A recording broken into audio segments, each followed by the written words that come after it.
নবীর সাহাবীরা ডাক দিয়ে কয়, আবু যর, এমন একজন অপরিচিত মানুষের জিম্মাদারি নেওয়াটা কি ঠিক হবে নাকি? আবু যর গিফারি ডাক দিয়ে বলে, খলিফাতুল মুসলিমিন, যেই যুবক হত্যা করার পরে পালায়া যাওয়ার সুযোগ থাকার পরেও পালায় নাই, বিচারের জন্য দাঁড়ায় আছে, যুবকের জিম্মাদারি গ্রহণ করলাম। যুবক যদি নির্ধারিত সময়ের মধ্যে না আসে, আমারে ফাঁসির কাস্টে ঝুলাইয়া দেবেন, আফসোস নাই, তবু একজন সত্যবাদীর জিম্মাদারি নিতে চায়। ও মুসলমান ইমানদার, যুবকরে দ্রুত একটা বাহনের ব্যবস্থা করে দেওয়া হলো। বলে দেওয়া হলো, আগামী শুক্রবার আসরের নামাজের পরে তোমার ফাঁসি কার্যকর করা হবে। যুবক এলাকার মধ্যে চলে গেলেন, বন্ধুদের সমস্ত আমানতগুলো ফিরাইয়া দিলেন, বন্ধুদের কাছ থেকে বিদায় নিলেন, আপনজনদের কাছ থেকে বিদায় নিলেন। এক পর্যায়ে মার সামনে দাঁড়ায় গেলেন, মাকে ডাক দিয়ে কয়, মা, এতদিন পর্যন্ত তোমার সন্তান নবীজির দরবারে গেছে, নবীজির রওজায়ে আতহার জিয়ারত করেছেন, আজ পর্যন্ত কোনো বিপদ হয় নাই, কিন্তু এইবারে একটা বিপদ এমন হয়ে গেছে। ও মা, খলিফাতুল মুসলিমিন ওমর ইবনুল খাত্তাব রাদিয়াল্লাহু তাআলা আনহুর দরবারে আমার ফাঁসির হুকুম হয়ে গেছে, আসরের নামাজের পরে আমার ফাঁসি হয়ে যাবে। ও মা, বিদায় দাও, বেঁচে থাকবো না, কিন্তু কিয়ামতের ময়দানে সত্যবাদীদের কাতারে তুমি তোমার সন্তানকে দেখতে পাবে। আমি আপনাদেরকে জিজ্ঞাসা করতে চাই, পৃথিবীর এমন কোন মা কি আছে যেই মা জেনে শুনে সন্তানকে মৃত্যুর মুখে ছেড়ে দিতে পারে? বলুন, এমন মা পৃথিবীতে আছে? মা সন্তানকে বুকের মধ্যে জড়ায় ধরছে, ডাক দিয়ে কয়, বাজান রে, পৃথিবীতে এমন কোন মা নাই যেই মা সন্তানকে জেনে শুনে মৃত্যুর মুখে ছেড়ে দিতে পারে। আমি মা তোমাকে অনুমতি দিতে পারবো না। সন্তান ডাক দিয়ে কয়, মারে, যে এতদিন পর্যন্ত তোমার যেই সন্তান সত্যের পক্ষে মিথ্যার বিরুদ্ধে লড়াই করে এসেছে, আজকে একটা সত্য কোরআনের আইন বাস্তবায়নের জন্য আমার জীবনকে আমি পরোয়া করি না। অনুমতি নিয়ে, মার অনুমতি নিয়ে চলে গেলেন। ওদিক থেকে আসরের নামাজের আজান হয়ে গেছে, যুবক মদিনার দিকে আসতেছে। মদিনার মসজিদে যখন আজান হয়ে গেছে, আসরের নামাজ কমপ্লিট হয়ে গেল। আসরের নামাজ যখন হয়ে গেছে, যুবকের এখনো দেখা নাই। সমস্ত সাহাবায়ে কেরাম চোখের পানি ফেলে ফেলে কান্দে। আল্লাহর নবীর জলিলুল কদর একজন সাহাবী আবু যর গিফারি অপরিচিত একজন যুবকের জন্য আজকে ফাঁসি কাস্টে মৃত্যুবরণ করবে, কেমনে বরদাস্ত করা যায়? সমস্ত সাহাবীরা চোখের পানি ফেলে কান্দে। সূর্য বহু নিচে চলে গেছে, ডুবো ডুবো ভাব হয়ে গেছে।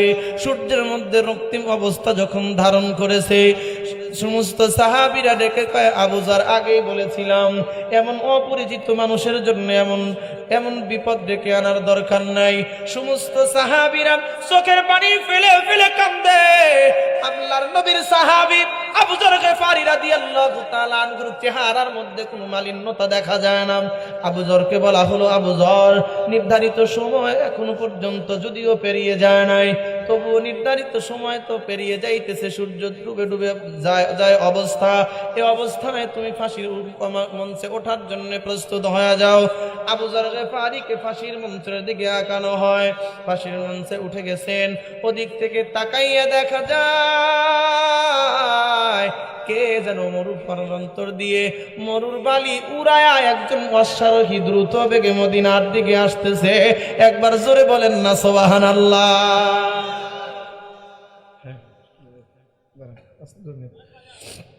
আল্লাহর নবীর সাহাবীরা হযরতে খলিফাতুল মুসলিমিন ওমর ইবনুল খাত্তাব রাদিয়াল্লাহু তাআলা আনহুকে ডাক দিয়ে কয়, খলিফাতুল মুসলিমিন, একটু অপেক্ষা করেন। ওই যে তাকায়া দেখেন একজন অশ্বারোহী দেখা যায়, কে যেন আসতেছে, মরুর ভালি উঠতেছে গো খলিফাতুল মুসলিমিন, একটু অপেক্ষা করেন। একটু অপেক্ষা যখন করা হলো, আল্লাহর বান্দা যুবক ঘোড়াটা নিয়ে ফাঁসি মঞ্চের সামনে এসে দাঁড়ায় গেলেন। লাফ দিয়ে ফাঁসির মঞ্চের উপরে উঠে পড়লেন। আল্লাহর নবীর সাহাবী আবু যর গিফারিকে বুকের মধ্যে জড়ায় ধরলেন। ডাক দিয়ে কয়, আল্লাহর নবীর সাহাবী,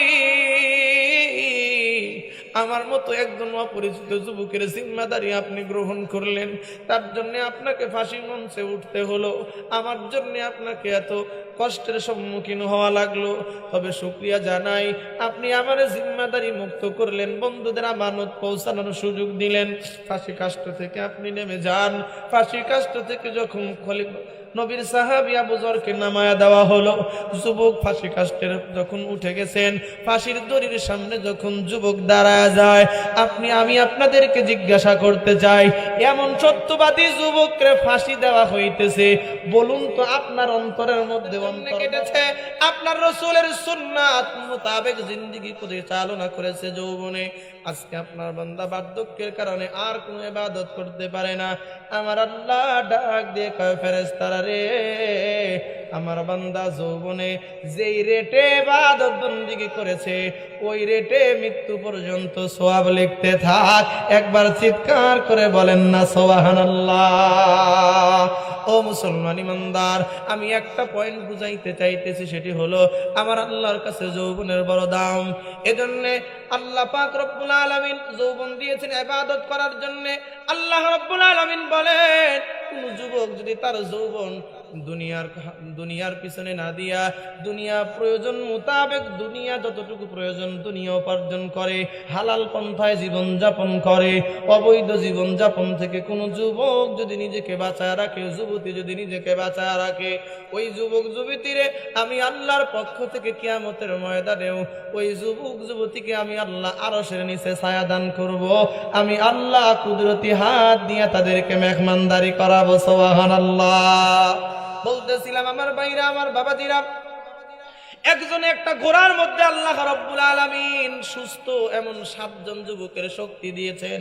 বৃদ্ধ যখন দেখেন এত বড় বিশাল আকৃতির ঘোড়া আমি আমার জীবনেও দেখি নাই, ঘোড়াকে এই মুহূর্তে টান দিতে যাব, ঘোড়া যদি কামড় দেয় ছাড়াইতে পারবো না, ঘোড়া যদি আমার উপরে আক্রমণ করে আমি আক্রমণ প্রতিহত করার ক্ষমতা আমার নাই। আল্লাহর বান্দা ঘোড়াটাকে তাড়াবার জন্য আল্লাহর বান্দা ছোট্ট একটা কঙ্করিয়ার পাথর উঠায়া ঘোড়াটার দিকে ছুঁড়ে মারছে। কিন্তু আপনারা বলুন তো দেখি, আল্লাহ যদি মৃত্যু লিখে রাখেন তাহলে কি অনেক বড় ব্যাপার লাগে নাকি এমনিতেও হয়? এমনিতেও হয়ে যায়। আল্লাহর বান্দা শুধুমাত্র দূরে সরায় দেওয়ার জন্য ছোট্ট একটা কঙ্করিয়ার পাথর উঠায় যখন ঘোড়াটার দিকে ছুঁড়ে মারছে, এমন একটা পয়েন্টের মধ্যে পাথরটা লেগে গেছে, সঙ্গে সঙ্গে ধরাশায়ী হয়ে ঘোড়াটা জমিনের মধ্যে পড়ে গেছে। আল্লাহর বান্দা তাকায় দেখে কিছু সময় দাফাইতে দাফাইতে ঘোড়াটা জমিনের মধ্যে ধরাশায়ী হয়ে গেল, মরে গেল। আল্লাহর বান্দা বৃদ্ধ তখন চিন্তা করে, হায় রে, কি এমন অপরাধ করে বসলাম, কার জানি এত বড় ক্ষতি আমি করে ফেললাম, আমার সামান্য ক্ষতি হয়েছে, ক্ষতি হয়েই যেত, আমি কার এত বড় ক্ষতি করলাম? দুনিয়ার জমিনে যদি এর প্রায়শ্চিত্ত না করে যায়, ক্ষতিপূরণ না দিয়ে যায়, কিয়ামতের ময়দানে আল্লাহর আদালতে আসামির কাঠগড়ায় দাঁড়ানো লাগবে। আল্লাহর বান্দা দেখেন কেমন সত্যবাদী, আল্লাহর বান্দা সেখানেই দাঁড়ায় রইলেন। দীর্ঘক্ষণ পরে যখন আল্লাহর বান্দা যুবক যখন ঘুম থেকে জাগ্রত হলেন, ঘুম থেকে যখন জাগ্রত হয়ে ডানে খোঁজে বামে খোঁজে, কোথাও ঘোড়া নাই। আল্লাহর বান্দা এক পর্যায়ে তাকায় দেখে বাগানের এক কর্নারের মধ্যে ঘোড়াটার লাশ হয়ে জমিনের মধ্যে পড়ে আছে। একজন বৃদ্ধ ঘোড়ার লাশের পাশে দাঁড়ায় আছে। বৃদ্ধকে ডাক দিয়ে বললেন, বৃদ্ধ, আমার ঘোড়ার খবরাখবর কি? আল্লাহর বান্দা বৃদ্ধ নিজের যখন সমস্ত ঘটনাগুলো খুলে বললেন, একমাত্র প্রিয় বাহন, এছাড়া আর কোনো অপশন তার কাছে নাই, দেশে ফিরবে আর কোনো অপশন তার কাছে নাই। তারপরেও সব থেকে প্রিয় বাহনটা যখন এমনটি করে শেষ হয়ে গেল, যুবক মানুষ নিজেকে কন্ট্রোল করতে পারে না, এক পর্যায়ে বৃদ্ধর উপরে আক্রমণ করলেন। বৃদ্ধর দাড়ি আর চুল ধরে যখন ঘাসুনি দিচ্ছেন, এক পর্যায়ে যুবকের আক্রমণ সহ্য করতে না পেরে যুবকের হাতের মধ্যে বৃদ্ধটাও ইন্তেকাল হয়ে গেছে। বৃদ্ধ যখন ইন্তেকাল হয়ে যায়, আমার ভাইরা, আমার বন্ধুগণ, আমি যদি হইতাম, আমার বাইকের নিচে যদি একটা মুরগির বাচ্চা পড়ে, যদি 50-এ আমার স্পিড থাকে, স্পিড 70, কথা ঠিক না ঠিক? টাকের নিচে যদি কোনো ছাগলের বাচ্চা পড়ে, টাকওয়ালা আসতে যায় না জোরে যায়? সাইকেলের পিছনে যদি একটা মুরগির বাচ্চা পড়ে, আসতে না জোরে? কারোর ক্ষতি করার পরে ক্ষতিপূরণের জন্য আমি আপনি দাঁড়ায় থাকি না দৌড়ায় পালাই? কিন্তু দেখেন না ভাই মুসলমানের আদর্শ কেমন হয়, মুসলমানের আদর্শ এমনই হওয়া দরকার। আল্লাহর বান্দা যখন দেখলেন না না বৃদ্ধ আমার হাতের মধ্যে এমনটি হয়ে ধরাশায়ী হয়ে গেল, কি এমন অপরাধ করলাম, দুনিয়ার জমিন থেকে যদি এই পাপের ক্ষমা যদি না নিয়ে যায়, নিঃসন্দেহে আল্লাহর আদালতে আসামির কাঠগড়ায় দাঁড়াতে হবে, সহ্য করতে পারবো না। আল্লাহর বান্দা যুবক দাঁড়ায় রইলেন। এদিক থেকে বৃদ্ধর দুই সন্তান চিন্তা করে, দুপুর বেলায় বাবা কখন গেলেন বাগান দেখার জন্য, এখন পর্যন্ত বাবা তো ফেরেন না। দুইজন হাঁটি হাঁটি পা পা করে বাবার খোঁজে বের হয়ে গেলেন। বাগানের মধ্যে খুঁজতেছেন, কোথাও বাবা নাই। হঠাৎ করে কোন এক কর্নারে যখন চলে গেলেন, তাকাইয়া দেখে দুইটা লাশ দেখা যায়, একটা ঘোড়ার লাশ, একটা অপরিচিত একটা যুবক দাঁড়ায় আছে। ঘোড়ার লাশ আর তার বৃদ্ধ বাবার লাশ।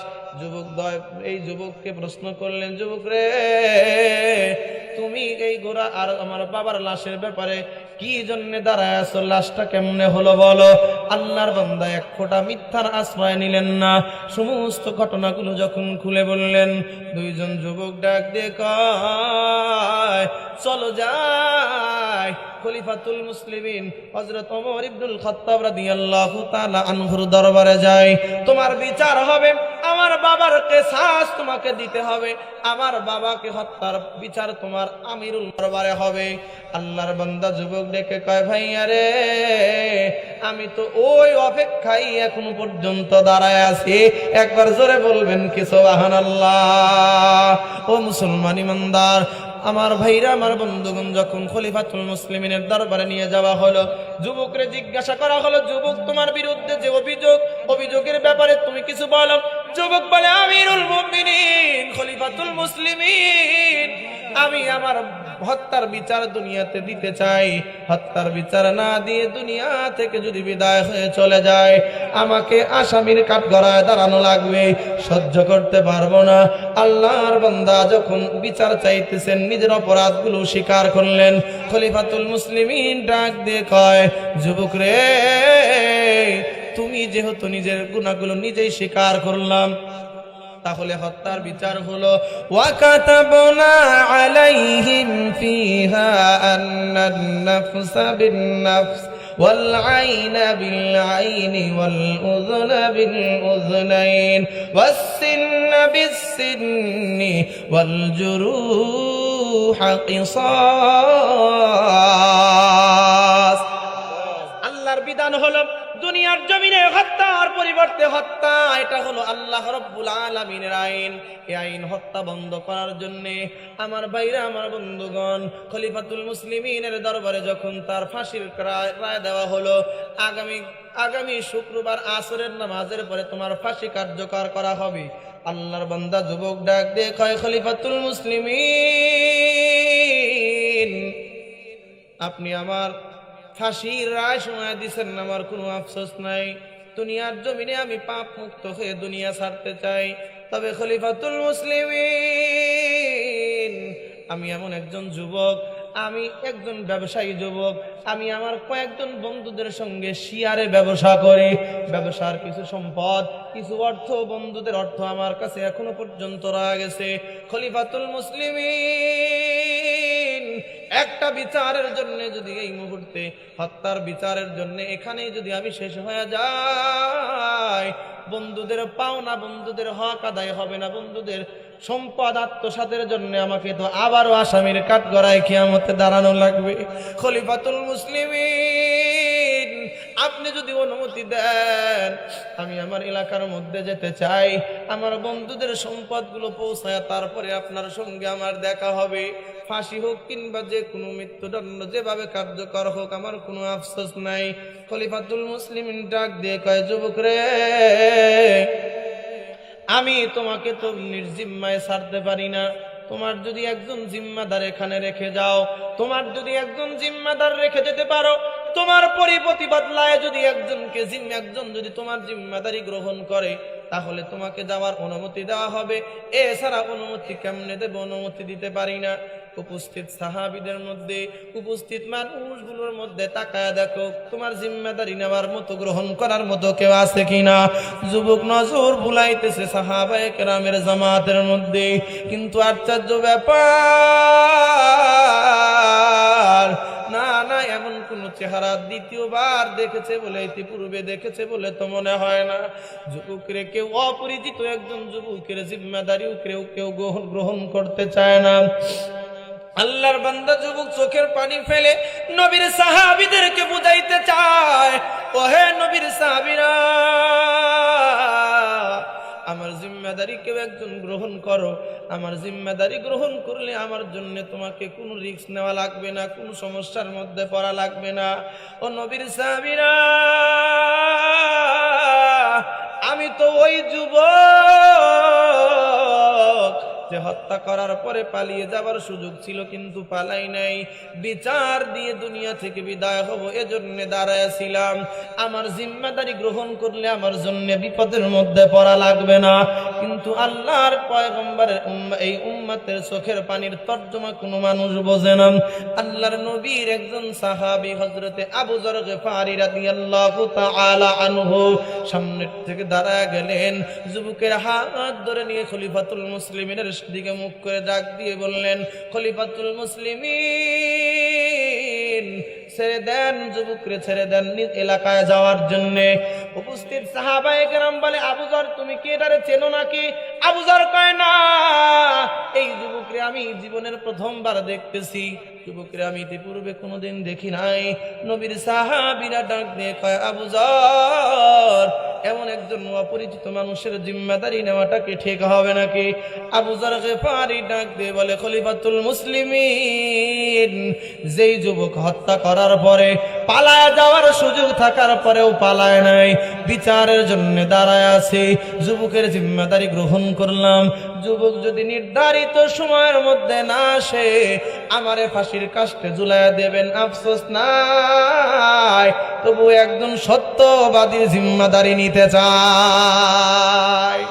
ও মুসলমান ইমানদার, যুবকরে দ্রুত একটা বাহনের ব্যবস্থা করে দেওয়া হলো, বলে দেওয়া হলো, আগামী শুক্রবার আসরের নামাজের পরে তোমার ফাঁসি কার্যকর করা হবে।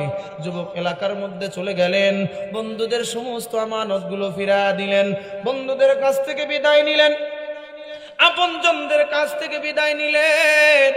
এক পর্যায়ে মার সামনে দাঁড়ায় গেলেন, মাকে ডাক দিয়ে কয়, মা,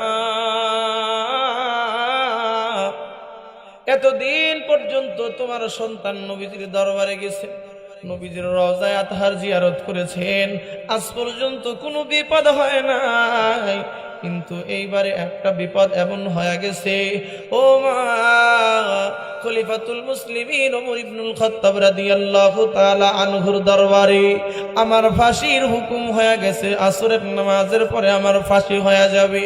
ও মা, বিদায় দাও, বেঁচে থাকবো না, কিন্তু কিয়ামতের ময়দানে সত্যবাদীদের কাতারে তুমি তোমার সন্তানকে দেখতে পাবে। আমি আপনাদেরকে জিজ্ঞাসা করতে চাই, পৃথিবীর এমন কোন মা কি আছে যেই মা জেনে শুনে সন্তানকে মৃত্যুর মুখে ছেড়ে দিতে পারে? বলুন, এমন মা পৃথিবীতে আছে? মা সন্তানকে বুকের মধ্যে জড়ায় ধরছে, ডাক দিয়ে কয়, বাজান রে, পৃথিবীতে এমন কোন মা নাই যেই মা সন্তানকে জেনে শুনে মৃত্যুর মুখে ছেড়ে দিতে পারে। আমি মা তোমাকে অনুমতি দিতে পারবো না। সন্তান ডাক দিয়ে কয়, মারে, যে এতদিন পর্যন্ত তোমার যেই সন্তান সত্যের পক্ষে মিথ্যার বিরুদ্ধে লড়াই করে এসেছে, আজকে একটা সত্য কোরআনের আইন বাস্তবায়নের জন্য আমার জীবনকে আমি পরোয়া করি না। অনুমতি নিয়ে, মার অনুমতি নিয়ে চলে গেলেন। ওদিক থেকে আসরের নামাজের আজান হয়ে গেছে, যুবক মদিনার দিকে আসতেছে। মদিনার মসজিদে যখন আজান হয়ে গেছে, আসরের নামাজ কমপ্লিট হয়ে গেল। আসরের নামাজ যখন হয়ে গেছে, যুবকের এখনো দেখা নাই। সমস্ত সাহাবায়ে কেরাম চোখের পানি ফেলে ফেলে কান্দে।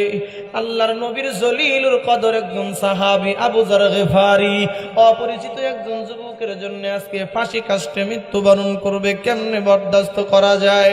সমস্ত সাহাবীরা চোখের পানি ফেলে কান্দে। সূর্য বহু নিচে চলে গেছে, ডুবো ডুবো ভাব হয়ে গেছে। সূর্যের মধ্যে রক্তিম অবস্থা যখন ধারণ করেছে, সমস্ত সাহাবীরা ডেকে কয়, আবু যর, আগেই বলেছিলাম এমন অপরিচিত মানুষের জন্য এমন বিপদ ডেকে আনার দরকার নাই। সমস্ত সাহাবীরা চোখের পানি ফেলে ফেলে কান্দে। আল্লাহর নবীর সাহাবী আবু যর গফারী রাদিয়াল্লাহু তাআলা আনহুর চেহারার মধ্যে কোনো মালিন্যতা দেখা যায় না। আবু যরকে বলা হলো, আবু যর, নির্ধারিত সময় এখনো পর্যন্ত যদিও পেরিয়ে যায় নাই, তবুও নির্ধারিত সময় তো পেরিয়ে যাইতেছে, সূর্য ডুবে ডুবে যায় অবস্থা। এই অবস্থায় তুমি ফাঁসির মঞ্চে ওঠার জন্য প্রস্তুত হয়ে যাও। আবু যর গফারীকে ফাঁসির মঞ্চের দিকে আঁকানো হয়। ফাঁসির মঞ্চে উঠে গেছেন। ওদিক থেকে তাকাইয়া দেখা যায় কে যেন মরুর প্রান্তর দিয়ে মরুর বালি উড়ায়া একজন অশ্বারোহী দ্রুত বেগে মদিনার দিকে আসতেছে। একবার জোরে বলেন না সুবহানাল্লাহ।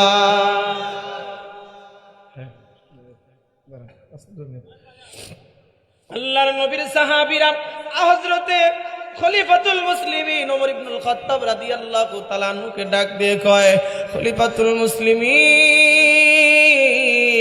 একটু অপেক্ষা করেন। ওই যে তাকায়া দেখেন একজন অশ্বারোহী দেখা যায়, কে যেন আসতেছে, মরুর ভালি উঠতেছে গো খলিফাতুল মুসলিমিন, একটু অপেক্ষা করেন। একটু অপেক্ষা যখন করা হলো, আল্লাহর বান্দা যুবক ঘোড়াটা নিয়ে ফাঁসি মঞ্চের সামনে এসে দাঁড়ায় গেলেন। লাফ দিয়ে ফাঁসির মঞ্চের উপরে উঠে পড়লেন। আল্লাহর নবীর সাহাবী আবু যর গফারীকে বুকের মধ্যে জড়ায়া ধরলেন। ডাক দিয়ে কয়, আল্লাহর নবীর সাহাবী, আমার মতো একজন অপরিচিত যুবকের জিম্মাদারি আপনি গ্রহণ করলেন, তার জন্য আপনাকে ফাঁসি মঞ্চে উঠতে হলো, আমার জন্য আপনাকে এত কষ্টের সম্মুখীন হওয়া লাগলো। তবে শুকরিয়া জানাই, আপনি আমার জিম্মাদারি মুক্ত করলেন, বন্ধুদের আমানত পৌঁছানোর সুযোগ দিলেন। ফাঁসি কাষ্ট থেকে আপনি নেমে যান। ফাঁসি কাষ্ট থেকে যখন নবীর সাহাবী আবু যরকে নামায়া দেওয়া হলো, যুবক ফাঁসি কাষ্টের যখন উঠে গেছেন, ফাঁসির দড়ির সামনে যখন যুবক দাঁড়ায় যায়, আমি আপনাদেরকে জিজ্ঞাসা করতে চাই, এমন সত্যবাদী যুবককে ফাঁসি দেওয়া হইতেছে, বলুন তো আপনার অন্তরের মধ্যে অন্তর নরম হয়ে চোখে পানি আসবে কিনা? সমস্ত সাহাবীরা কান্দে। সমস্ত সাহাবীরা চোখের পানি ফেলে কান্দে। এত বড় একজন সত্যবাদী যুবক নিজে ফাঁসির হুকুম শোনার পরেও আবার নিজ জিম্মায় ফাঁসি কাষ্টে হাজির হতে পারে, এমন সত্যবাদী যুবক পৃথিবীতে আর দুইটা হবে না। সমস্ত সাহাবীরা কান্দে। আল্লাহর নবীর সাহাবী হযরতে ওমর ইবনুল খাত্তাব রাদিয়াল্লাহু তাআলা আনহু চোখের পানি ফেলে কান্না শুরু করে দিয়েছেন। কিন্তু ভাই বলুন তো দেখি, ওমর ইবনুল খাত্তাব যে ইমানের মানুষ, ওমর ইবনুল খাত্তাব কি নিজের আবেগকে প্রাধান্য দেবে নাকি আল্লাহর কোরআন? আল্লাহর কোরআনকে প্রাধান্য দিয়ে তবুও কিন্তু আজকে ফাঁসি দিতে হবে। খলিফাতুল মুসলিমিন কান্দে, আল্লাহর নবীর সাহাবীরা কান্দে। আল্লাহর রহমত শুরু হয়ে গেছে। যেই দুই ভাই বাবার হত্যার বিচার চায়, আল্লাহর রহমতে তারাও চোখের পানি ফেলে কান্দে।